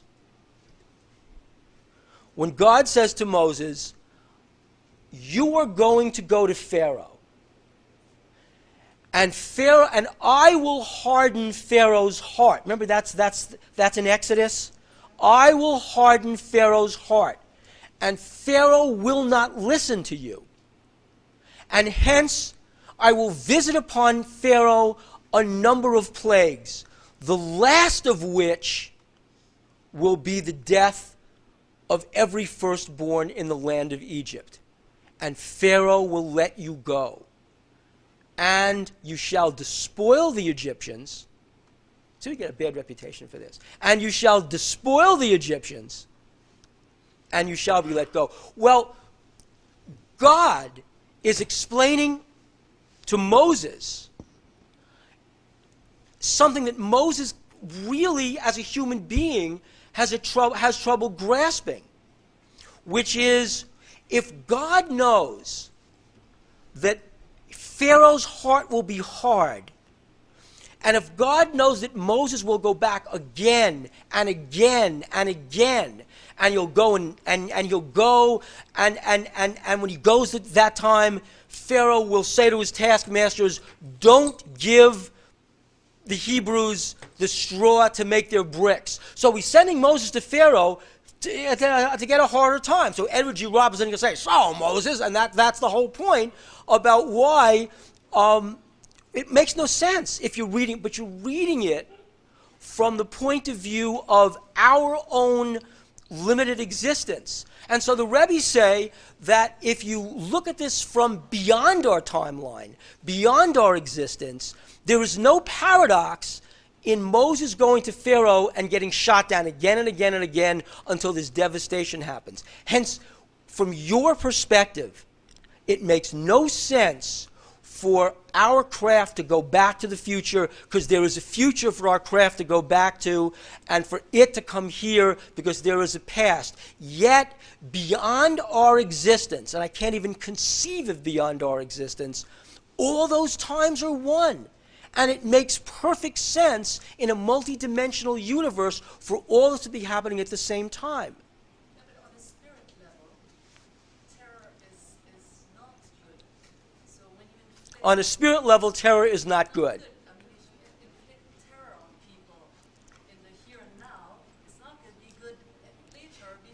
And so if you inflict terror on people here and now, it's not going to be good later. And I don't, or before, and I don't have an answer to that because I'm not sitting in a space where I could see that. It makes sense to us now you're saying this. I completely agree with you. I don't have an argument to refute you. The only thing that I can say is, were you to see this from a different perspective, as I cannot, you might have a greater meaning to it that I cannot provide. Okay. What I don't really understand is, all right, when that craft came from the future, the timeline was affected at that moment when it came here. Why would the timeline be affected again if it wasn't sent back? I just... Oh, okay, that maybe I can help you with. If that craft intersected with our timeline in 1947, okay? And I can give you some examples. So we were the beneficiaries from that crash of a certain level of technology that spawned what Phil Corso said, what the old man said, was the dawn of a new age. Okay? The Soviets, who went bonkers, and I wish we had the time we'd play Ron's tape, which is phenomenal. The Soviets did not have the benefits of this. And I'm telling you, there were people at the Soviet Union in the 1970s who said, you know what? The LAPD could have kicked these guys' asses. In other words, they were using radio tubes. They had Edison tubes. They didn't have this technology. Let's say that there was no intersection between that timeline and ours. We never had the integrated circuit. We never had the transistor. We had we never had the transistor or any of the technology. Might not the world have been shaped differently? Might we all, as Khrushchev said, been living under communism? Might we not be living under now? But what I'm saying is that's what he meant. But what I'm asking is, all right, so I understand why that ship coming here, it changed the timeline from that period forward. But why does it have to go back? What will happen? Why will something happen again? The theory, as I understand it, is that it's just like when you're coming down 95 and you hit 495 and you go around something, and then ultimately 495 merges with 95. Okay, or 295 merges back with 95. Let's say the 295 is the altered timeline, 95 is the timeline. Somehow these things are going to merge. If everything is not completely right, if 295 doesn't come into 95 at exactly the right spot, there's going to be a big bump, right? There's an earthquake.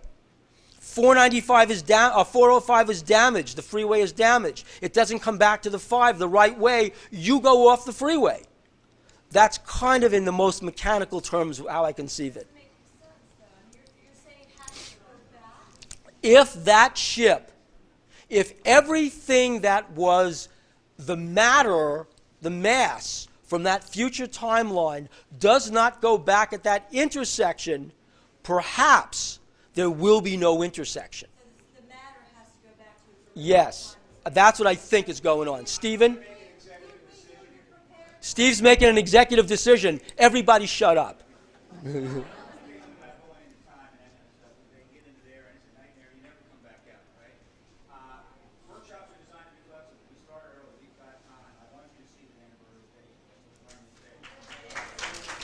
An executive decision.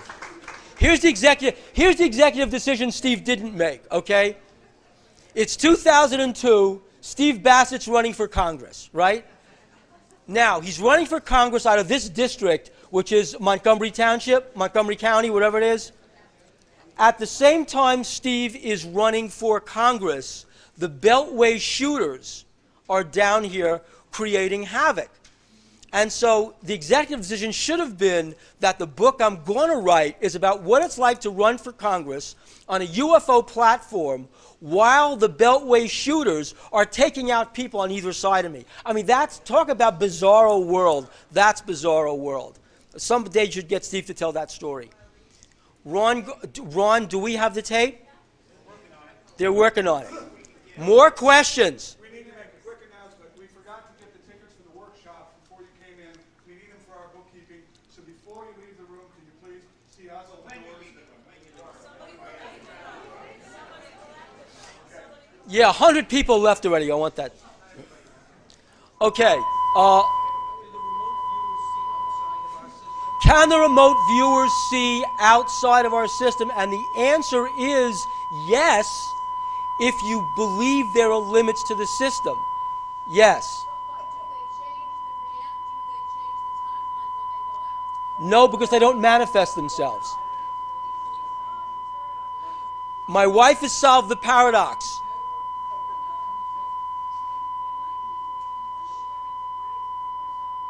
According to the Corso theory, in 2032, we don't send it back to crash it. It won't have happened. That's why it goes back in time. It's the Star Trek when Captain Kirk puts that guy. Remember, it's the Star Trek. I write for Star Trek. Remember, it's the Star Trek. It's the original series. And then I have to also subscribe to the magazine where my wife has all those subscription forms. Remember where Captain Kirk puts the guy back into his plane at exactly the right moment before he saw the Enterprise? That's the theory. Yes.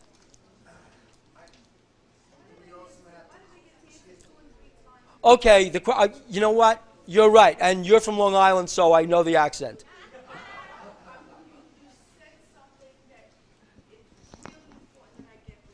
We have to get this out.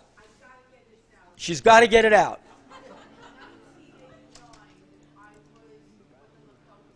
In 1989, the speaker was with the Lakotas.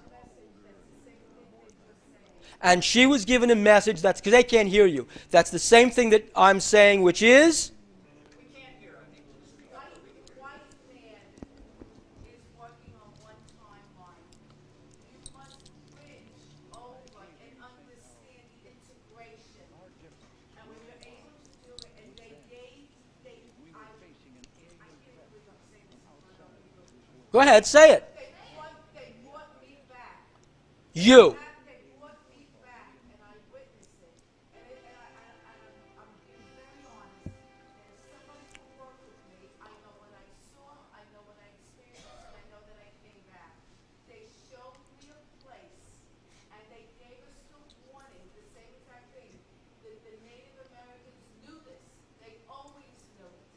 They had the technology, they had the thing, and we fought genocide on them, and they want to come back, and they're asking us for the awakening. We have it. We have it right now. Exactly what you say, exactly what they said. They actually showed it to me. Whitney Strieber also talked about the same thing. I said, well, that's it. Can you hear this? I mean, I don't know if you can you all hear that? So if and you want to work with someone who can help you go back to that moment? I went back. You went back. Okay, and they gave information, exactly the same thing. Yes, we could use the spacecraft, but the Native Americans knew they did remote viewing. They knew exactly how to cross, like you're talking about the ripples. They showed it to us, they experienced it. They said, in the future, you will come back to us. You know that what you're saying about the Native Americans having that, let's call it technology for want of a better term. I mean, it's technology is loosely speaking, right? George Norrie and I are writing a book for Tor Forge called A Worker in the Light, specifically about shamanism and the relationship of shamanism and the ability of ancient cultures, non-Western, non-linear cultures, to traverse different dimensions where there is no concept of linear time and physical space. And so we're writing this book, so I'd love to talk to you later. They were laughing at me. They said, white men sit on get it, you do all your magic, you'll play, spend all your billions of dollars and everything else. If you would just allow us to sit in the circle and be with us and to share the ancient knowledge we have, we're waiting for you. They were waiting for the white men to give up the ego, as they would say, and come and be part of it. They said that the nation would rise again exactly the same timeline. Noam Chomsky, to corroborate what you're saying, from a different perspective. Noam Chomsky, the linguist, and obviously you all know Noam Chomsky, the activist, the peace activist, but Noam Chomsky, in his days as a linguist, said that one of the, without imputing a moral value to it, he said that that European stock, European peoples, the language of Indo-European that was developed, Proto-Indo-European, was what he called a predicative language. A predicative language means that you have a subject acting upon something else. Our whole legal system and government system is built on the nature of its predicative, okay? Predicative, he said, arises out of the asymmetry of the human brain, that you have something holding something else. And that's the predicative nature of linear thought, of logical thought, and of language. When that interposes itself upon a non-predicative culture, what you have is a clash, and the ability of that culture to use non-logical means to arrive at conclusions is altered. And hence, if that can be seen as the problem of North America, then that's one way of looking at it. We have to go to, as Warner Wolf would say, let's go to the videotape. Ron, did you cue this? Okay, roll tape.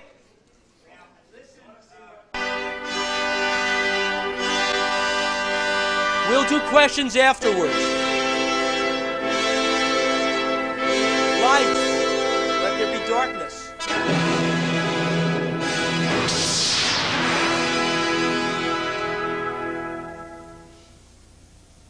Is there life elsewhere in the universe?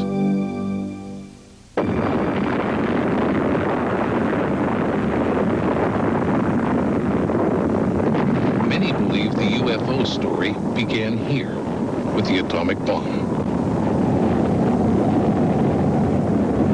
People have seen strange things in the sky since ancient times, but the number of sightings seemed to suddenly make a quantum leap shortly after the atomic bomb. Which leads some to wonder, when we humans let the nuclear genie out of the bottle, did we inadvertently send an atomic smoke signal to the universe?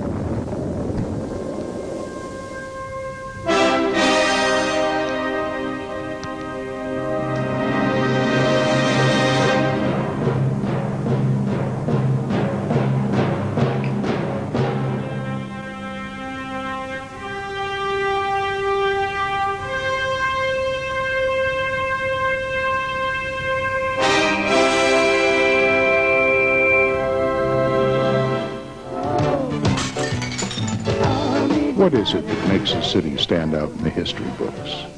Is it location, or is it the events and colorful characters that have become a part of the American folklore that draws attention to places that would be otherwise overlooked? Who would remember Tombstone, Arizona, if Wyatt Earp, his brothers, and Doc Holliday hadn't paid a visit to the OK Corral?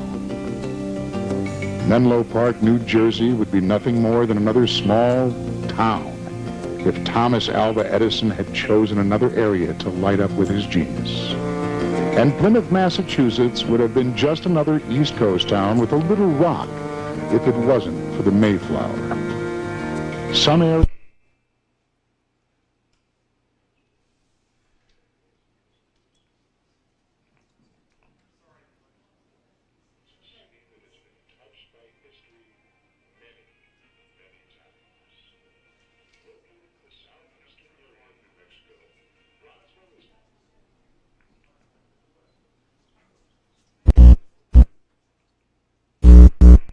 for those of us who fly, the route is not direct. Most would fly into Albuquerque or El Paso and then drive the 200 miles to get there. But nonetheless, Roswell has a long history with many notable people and events. Robert H. Goddard, the father of modern rocketry, also chose Roswell as his home base from 1930 to the mid-40s. Many notables of that age supported Goddard's experiments and visited Roswell often.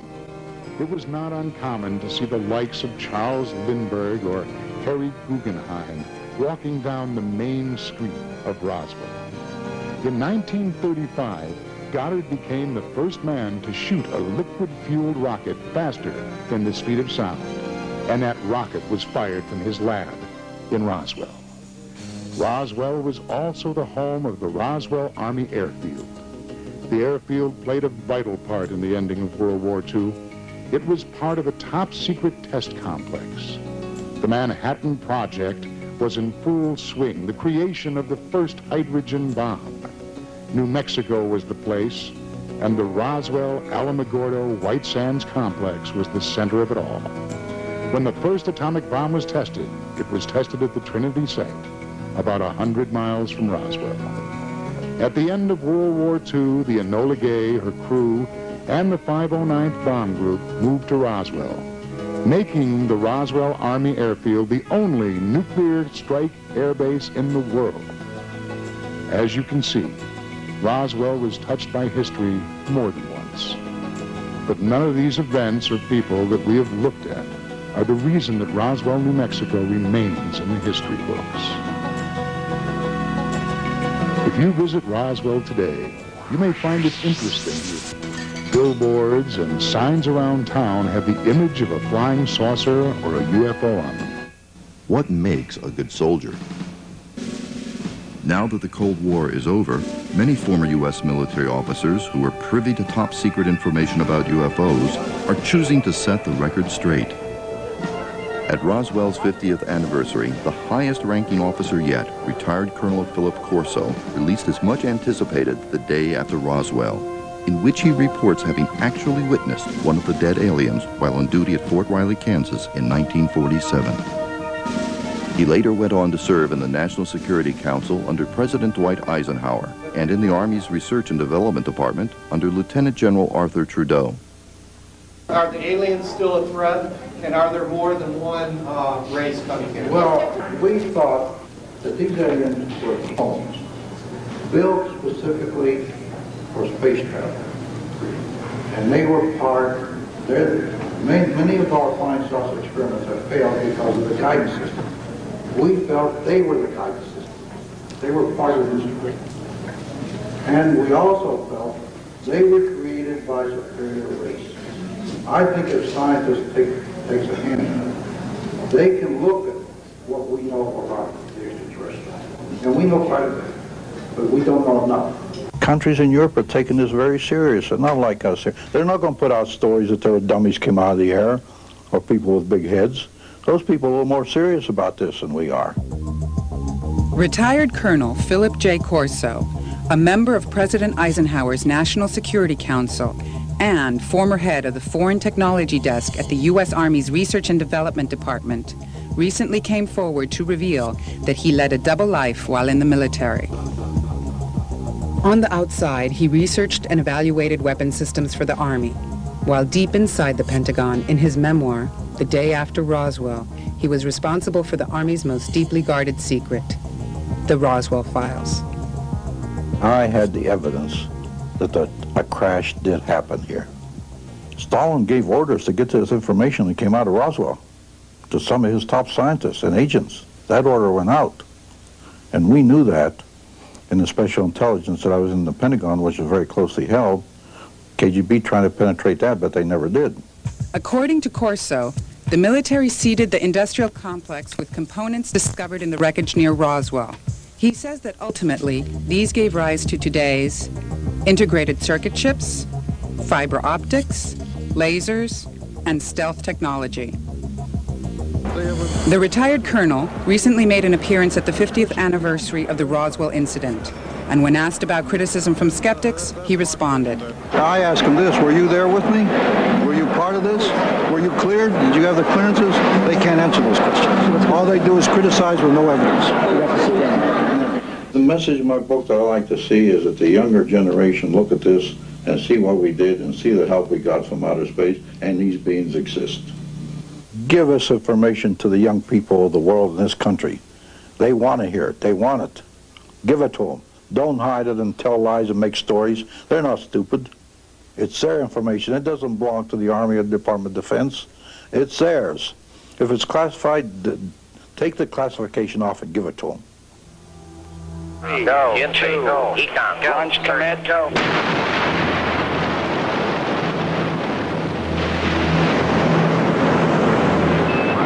Stand by for mode 1 Bravo. 1 Bravo. Since his journey to the moon, Apollo 14 astronaut Edgar Mitchell has met with high-ranking military officers from several countries who admitted involvement with alien technology and hardware. I talked with people of stature, of military and government credentials and position, and heard their stories and their desire to tell their stories openly to the public, and that got my attention very, very rapidly. The first-hand experiences of these credible witnesses that now in advanced years are anxious to tell their story, we can't deny that. And the evidence points to the fact that Roswell was a real incident and that indeed an alien craft did crash and the material was recovered from that crash site. In early July 1947, Corso was post-duty officer in Fort Riley, Kansas. There, he claims to have seen a body transported from an airbase in New Mexico. I went back and there was 5 crates there, like 5 or 6, I think it was 5. I lifted one up and here's this body there and floating in fluid. First I thought it was a child because it was small. Then I looked at its head and all. Right away, and this was only happened in a matter of seconds. Then I put the end back down, and the head was different, the arms were spindly, the body it was gray. So right at that moment, I figured, I don't know what this thing is.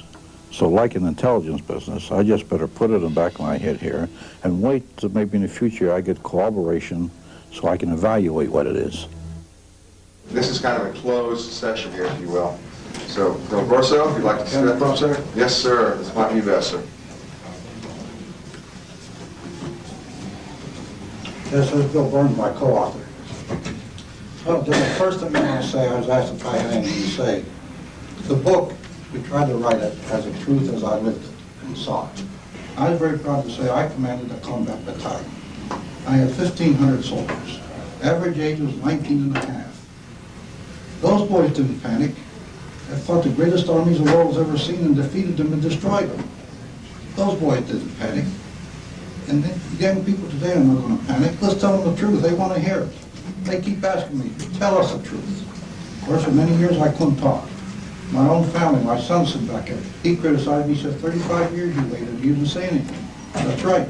I had an oath with the general until he died that I couldn't speak. And we had an oath among ourselves that we were going to talk about this. We succeeded in our mission. We failed in some things we were doing, but we succeeded in quite a bit. So about 3 years ago when the general died, my 3 little grandsons who were sitting back there, they came to me and they said, Granddad, what did you do during the war? So I figured, well, if nothing else, I better start writing and leave these little boys a legacy. Because I'm 82 years old now. And I started to write, and from that, this evolved. Because this is what the people and the young people want to hear. And I wrote this within mind, tell it to them. They're the ones who are going to carry on after us. They want to know. And I'll tell you, there's other people who couldn't come forward. I've had phone calls already from friends of mine. But they will, at the right time, they'll start to talk. I had a lieutenant general friend of mine, we were colonels together. He called me and he said, Phil, I know when you headed the team on the lining atoms in the metals, and you had German scientists, I know all about that. And he knows about it. So people are going to come forward to start confronting it now that it's out. One interview yesterday, I was told that somebody called me a kook. So, well, I expected that. But I'll tell you one thing. First, let them challenge me personally if they will, if they have a nerve to do it. Number 2, I told them, I'm in very good company. Let me name them. General Marshall believed, General MacArthur believed, even Jimmy Carter believed, Von Braun believed, General Trudeau believed, and I can go on and on. I'm in the great Canadian genius, Wilbur Smith. I had a privilege of talking to him quite at length. He died in 1962 of cancer. He knew all that. And I told him, these people, I'm in good company. If these are all kooks, that's a company I want to stay in. because these are reliable, good people who knew what they were doing. And that's part of the story of why this was done and why I wrote this. Now, if you don't have questions, I'll be glad to take questions. Yeah. Did you have any pressure from anyone in the military or government not to publish this book? No, not at all. In fact, I welcome pressure, but never. Colonel, what was the reasoning, and what is the maintained reasoning behind the government attitude toward keeping this a secret? Tell you the truth, I can't figure this out. I was on the White House staff. I was on the high station once. Why they do things like this, I don't know. I don't criticize the Air Force. I fought with them in Korea. I have a lot of friends in the Air Force. Why they hire us to make these decisions and put out the public should know this. Why is there such a fear for disclosure by other military personnel? I'm just, the gentleman, I don't know. Now, for security, in here is an appendix on Project Horizon. We did Project Horizon in 1959. It was putting a military colony on the moon. Some of the best minds in the country worked on this. Von Braun and his German scientists worked on this. This was classified. It was secret. I declassified it under General Trudeau's authority. When I started to write the book about 2 years ago, I wrote to the Corps of Engineers. And they sent me, I told them where it was and what it was, and they sent it to me. In fact, when I went to see Senator John Glenn, I had to give, he wanted a copy. This is only 50 pages in here. The actual report is 310 pages. The moon lander's in here. Mind, this was done in 59, 60, and 61. And that was secret. I think you will see some of the marks on the secret. And I was one of the declassified for the general.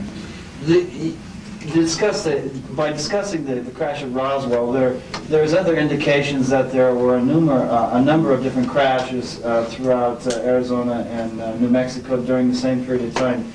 Do you know anything about those? Yes, I know something about those, and also you can expand that. There were crashes all over the world. Do you have any idea why those crashes were occurring in 1947 in and around this area? I have some theories, but were we bringing them down? Remember, I commanded the range, the Army Missile Flying Range right down here in White Sands in 1957-58. I picked up actual objects in my own radars. I had pencil beam radars that were locked on to targets. And my own radars, I was picking up objects traveling 3,000 or 4,000 miles an hour. And the boys would report back to me that once it accelerates, the lock would break. The radar couldn't hold it.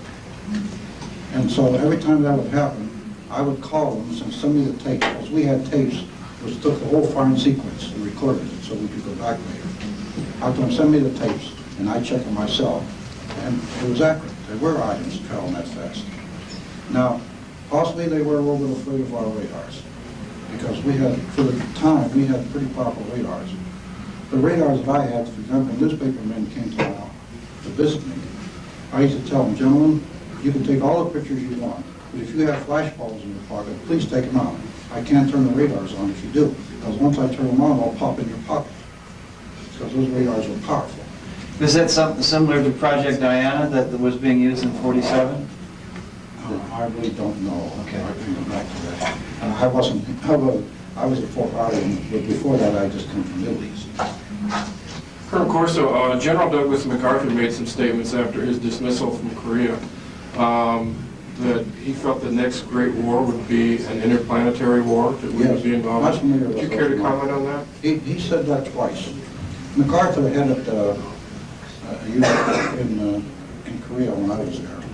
I'm keeping track of projects, of UFO projects flying around.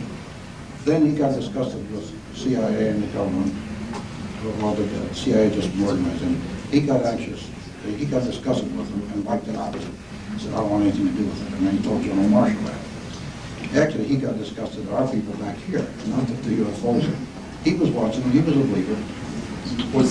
Was it a perceived threat at that time? Yes, it was pretty accurate. I saw something. I was chief of the Special Projects Division of the Far East Intelligence Division of the Far East Command at the time. Are there 8 extraterrestrial intelligences that we would perceive at this time as an enemy? Yes, because when I had the clearances, I had almost all the clearances there were to have, and I had one NSA clearance. And we were aware of radio coming from outer space, radio. And they were very organized. They weren't space noise or disorganized. But we were never able to break the code, decode it, let's put that. But they were organized. Radio coming from outer space.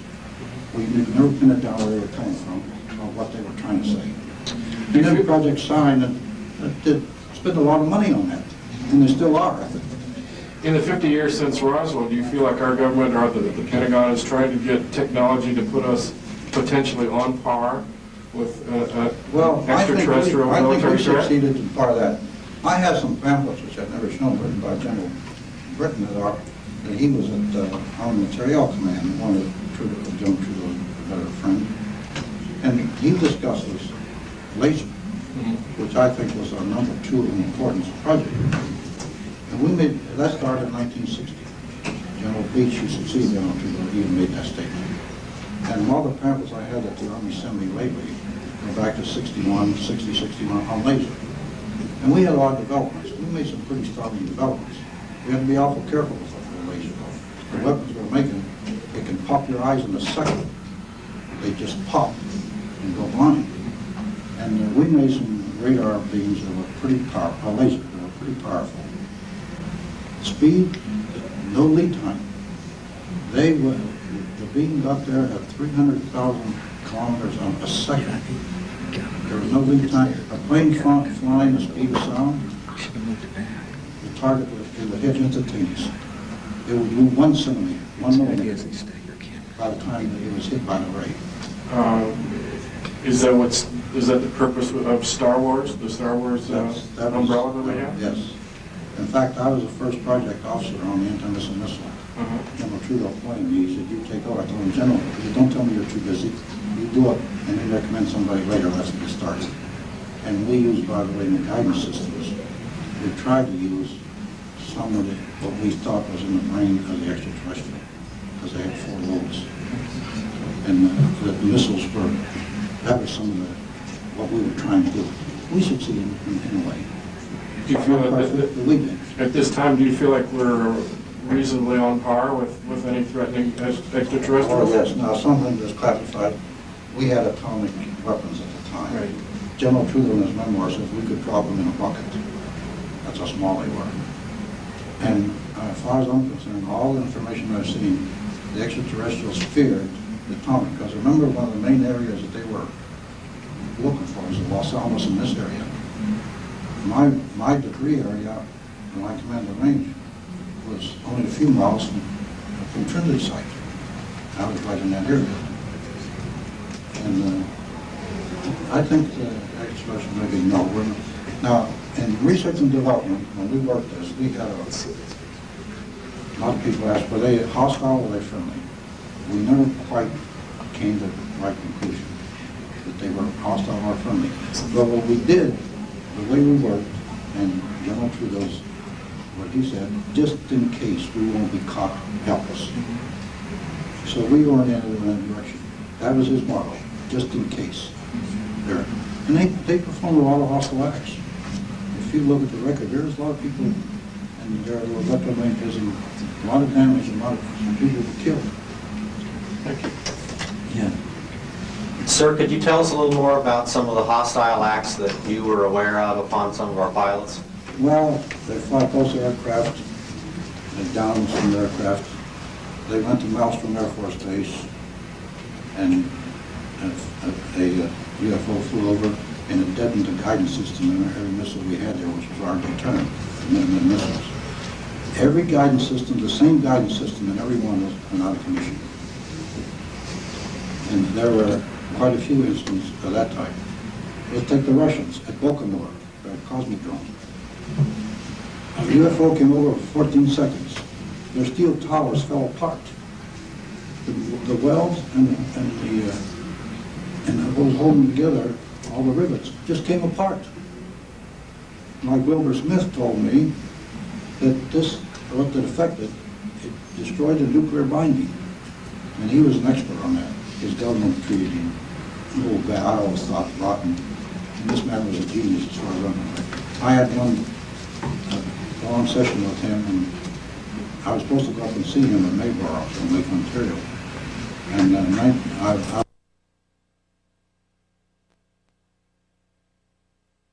These guys had the dual brains, and that's what allowed them to do that. The dual brains did not necessarily allow them to fly the craft as much as it allowed them to traverse large distances in space, because they were biological entities. I think that we are now developing a headpiece interface that allows people who are disabled, handicapped individuals, to directly interface their brains with a computer. So I think we're moving in that direction on a brain interface level. On a biological level to traverse vast distances in space, I do believe that we ourselves will develop the kinds of biological androids that will allow us to have consciousness residing in them that will communicate to us. I think we will be them, is my only answer. Any other questions? The woods are coming in right now. Yeah. Is there some implication that there's a central cosmic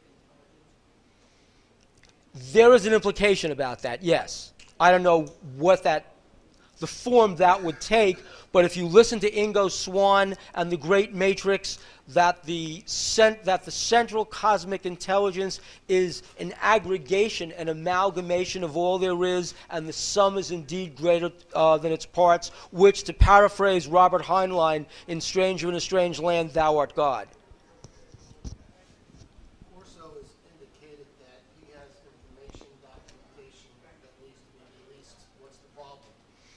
I think the problem has been that a number of people have tried to use it for their own purposes. I mean, I know what the information is. I have a lot of that information. I've seen it. I've seen the files that vetted Corso in the first place before we did the book. Some of it's astounding. I can tell you that based on what I've seen, and it just, I mean, all I can give you is my word, because there's nothing else I have for you. Based on what I've seen and conversations I've been privy to that I should not have been privy to, there is absolutely not the slightest shred of doubt in my mind that not only have UFOs visited here, but that our government actively is engaging and has engaged in research on UFOs.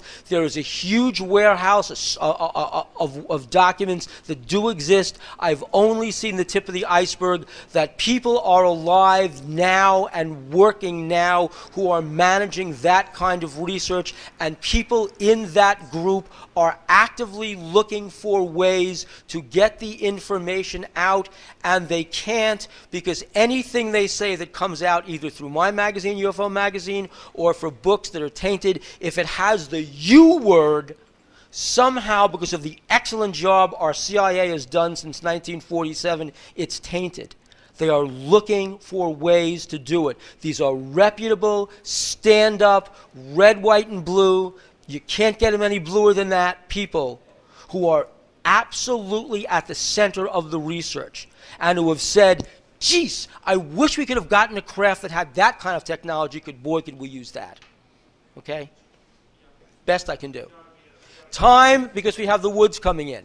Thank you.